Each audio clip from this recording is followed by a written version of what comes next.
समस्त को नमस्कार। साइंस एंड टेक्नोलॉजी रो नूतन आविष्कार ए मानव सभ्यता पई एक वरदान सदृश। एहाकु आमे ठीक भावे उपयोग करि न पारिले ए वरदान अभिशाप रे परिणत होई पारियो। आजिकाली स्मार्टफोन, इंटरनेट, सोशल मीडिया रे प्रयोगकारी वर्धित संख्या और यह सहित अभ्यासकारी लोकंक संख्या दिन को दिन बढ़िबारे लागिछि। आपण देखिबे एमानंक मध्यरे छोट छोट पिला और किशोरी मानकर संख्या सर्वाधिक। 2020 मसीहा जहाँकि कोरोना भाइरस रो आतंक सारा विश्व को सारा देश को आतंक करिथिला, जहाँकि चारिबाड़े व्यवस्था कराहला लॉकडाउन व्यवस्था। यही समय रे इंटरनेट, स्मार्टफोन और सोशल मीडिया ऑनलाइन पाठपढ़ार विकसित माध्यम रूपे व्यवहार करागला। यही समय रे ऑनलाइन पाठपढ़ा रे पिला माने स्मार्टफोन रो खलाखोली भावे उपयोग पाई पारिले सत, किंतु ऑनलाइन पाठपढ़ा परिवर्ते से माने विभिन्न वीडियो गेम, अश्लील वीडियो, यह सहित ऑनलाइन सोशल मीडिया रो निशारे से माने पड़ी जाइथिले। किंतु एथिरे तांकर बापा माँ कि अभिभावक माने कौनसी ध्यान देले नहीं कि कौनसी बाधा भी देले नहीं, जहा द्वारा कि कहीं ना प्रथमतः बापा माँ माने निजे स्मार्टफोन रे व्यस्तता रहुथिले। आउ आजिकाली रो पिला माने स्मार्टफोन सहित एते अभ्यस्त जे आपण सेमानकु जदि बारण करिवे, सेमानकु जदि बाधा देवे, ताहाले सेमाने प्रथमे रुसी जाई रुछुछंती, खाद्य खाइबा को बारण करुछंती, खाइबा पीबा बंद कर दउछंती, आ शेषरे आत्महत्या करने को पछौ नाहंती।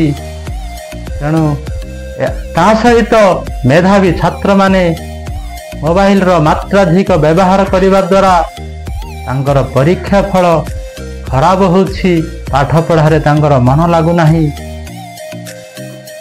विशेषज्ञ मानकर कहिबा अनुसार ऑनलाइन गेम, सोशल मीडिया और इंटरनेट रो घंटा घंटा धरी लगी रहिबा द्वारा छोट छोट पिला और किशोरी मानक मध्यरे मनरे हिंसा भाव, पाठ पढ़ा कौन सी काम रे मन न लगिबा, कार्य दक्षता ह्रास पाइबा, आ मनरे चिड़चिड़ापण, निद न आसिबा, संयम और धैर्य हराइबा, कथा कथारे रागी जिबा आदि लक्षण देखा जाए।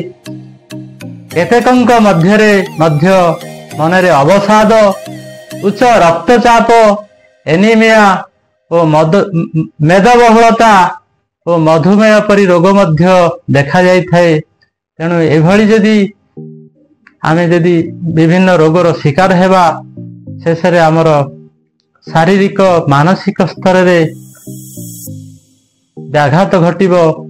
विज्ञ जनकर मतरे पितामाता और अभिभावक माने पिलांक आगरे सेमाने प्रथमे निजे उदाहरण हेबा उचित। पिलांको सेमाने यथेष्ट समय देवा दरकार। आउ पिलांक आगरे सेमाने निजे प्रथमे कौनसी वीडियो कि कौनसी स्मार्टफोन रे कौनसी वीडियो देखिबा उचित नुहे। एबे तो ऑनलाइन रो पाठ पढ़ा कौनसी नाही, तेणु पिलांकु स्मार्टफोन रु बारण करंतु, स्मार्टफोन टू सेमानकु दूरेई रखंतु। शेषरे समस्त बापा माँ और अभिभावक मानकु मु अनुरोध करुछि जे पिला होची आमर दायित्व, भी आमर पिलार सम्मान आमर भी सम्मान। आउ पिलार यदि खराब मार्ग रे गति करे ताहाले आमे निंदित हेबा। तेणु छोटर ही पिला को उपयुक्त संस्कार दियंतु, ताकू मोबाइल फोन स्मार्टफोन ठू दूरे दियंतु। समस्त को मो अनुरोध, आमर यही विषय वस्तु जे स्मार्टफोन रो व्यवहार तार कुपरिणाम कथा जदि आपण मानक जदि भल लगी थाए जदि किछि मंगलदायक होई थाए ताहले हमर चैनल को लाइक करिवे सब्सक्राइब करिवे आ हमर पुराना वीडियो सहित जड़ित रही परिवे। प्रत्येक वीडियो देखिबा पई आपनको मु अनुरोध करूछि। जय जगन्नाथ।